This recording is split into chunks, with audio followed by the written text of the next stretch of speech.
म्हणजे नमस्कार, मी प्रदीप शिवगण. तुम्हा सगळ्यांनाच माहिती आहे, की आपला झुटिंग हा चित्रपट आता रिलीज होतोय. खरं तर एखादा चित्रपट बनवून तयार झाला, सेन्सॉर सर्टिफिकेट तुम्हाला मिळालं, की त्यानंतर जी प्रक्रिया असते प्रदर्शनाची, तर तिची एक सिस्टम आहे, एक व्यवस्था आहे. म्हणजे एक तारीख निश्चित ठरली जाते आणि मग त्या दिवशी अख्ख्या महाराष्ट्रभर किंवा भारतभर तो चित्रपट रिलीज होतो. पण आमच्यासारखी जी संस्था आहे, जी कमी बजेटमध्ये चित्रपट बनवते, पण लोकांपर्यंत त्यांना पोहोचायचं आहे. तर त्यांच्यासाठी ही जोखमीची आहे.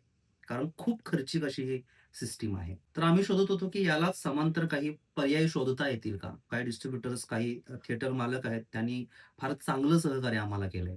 तर आम्ही असं केलंय, की प्रत्येक आठवड्याचे पहिले 2 दिवस हा चित्रपट रिलीज करत जायचा. म्हणजे 5 तारखेला रत्नागिरीमध्ये होणार, 7 मार्चला कोल्हापूरमध्ये प्रभात टॉकीज, 10 मार्चला पुण्यात आहे, 14 मार्चला गडहिंग्लजमध्ये आहे, 15 मार्चला मुंबईत आहेत आणि अशा अनेक तारखा आता हळू येत राहतील. आणि पहिलाच प्रयोग करून बघण्यासाठी आम्ही रत्नागिरीमध्ये बुकिंग चालू केलं, तर पहिल्या 2 दिवसातच हाऊसफुल झाला प्रयोग. खरं तर कसं असतं, की चित्रपट रिलीज झाला आणि तो सगळीकडे गेला. त्यामध्ये नायक-नायिका जे असतात ते लगेच स्टार होतात किंवा कोट्यावधी रुपये सिनेमा कमवतो आणि मग पुढे तो स्टारच राहतो. मग त्यांना अनेक चित्रपट मिळतात आणि असं सगळं जे आहे, हे सुद्धा एक एक सिस्टमॅटिक बनवलेली गोष्ट आहे. कलाकारांना भुरळ पडते या सगळ्याची आणि मग प्रत्येकजण पैसे गुंतवतो आहे, एफर्ट लावतो आहे आणि मग 100 मधला एक कोणीतरी असा सक्सेसफुल होतो आणि बाकीचं नुकसान होतं.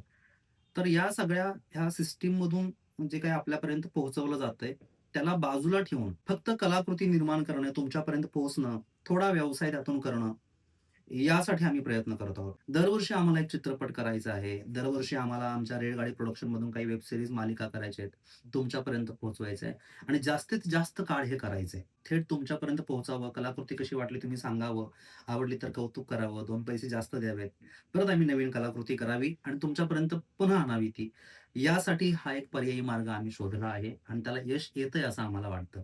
तर विनंती अशी आहे, की तुमच्या भागात चित्रपट जेव्हा लागेल आणि तुम्हाला आम्ही सोशल मीडियाच्या मार्फत तुमच्यापर्यंत पोहोचू, तर लगेचच तुम्ही तिकीट बुक करा. कारण 1 किंवा 2च शो असणार आहेत. आपण महाराष्ट्रीयन आहोत आणि महाराष्ट्रात नाटकांची मोठी परंपरा आहे. आणि नाटकं तरी आपल्या भागात एकदाच येतं. म्हणजे एका महिन्यात एखादा शो असतो. तो आवडला तर मग पुन्हा दौरा होतो. तर एक शोला भरभरून यायचं आणि प्रेम करायची ही ही परंपरा आहे. आणि ती परंपरा आम्ही चित्रपटासाठी लागू होते का बघायला लागलोय. तर ही कल्पना तुम्हाला कशी वाटते हे सांगा. तुमच्या कृतीमधून ही सक्सेसफुल झाली, तर आमच्यासारखे जे नवीन निर्माते आहेत, नवीन प्रोडक्शन हाऊस आहेत, कलाकार आहेत, ते अधिकाधिक कलाकृती निर्माण करतील, तुमच्यापर्यंत पोहोचतील असं आम्हाला वाटतंय. तर वाट बघतोय तुमच्या प्रतिक्रियांची आणि जिथे-जिथे हा चित्रपट लागेल तिथे भरभरून तुम्ही सगळ्यांना घेऊन या, आमच्याशी भेटा, गप्पा मारा. धन्यवाद.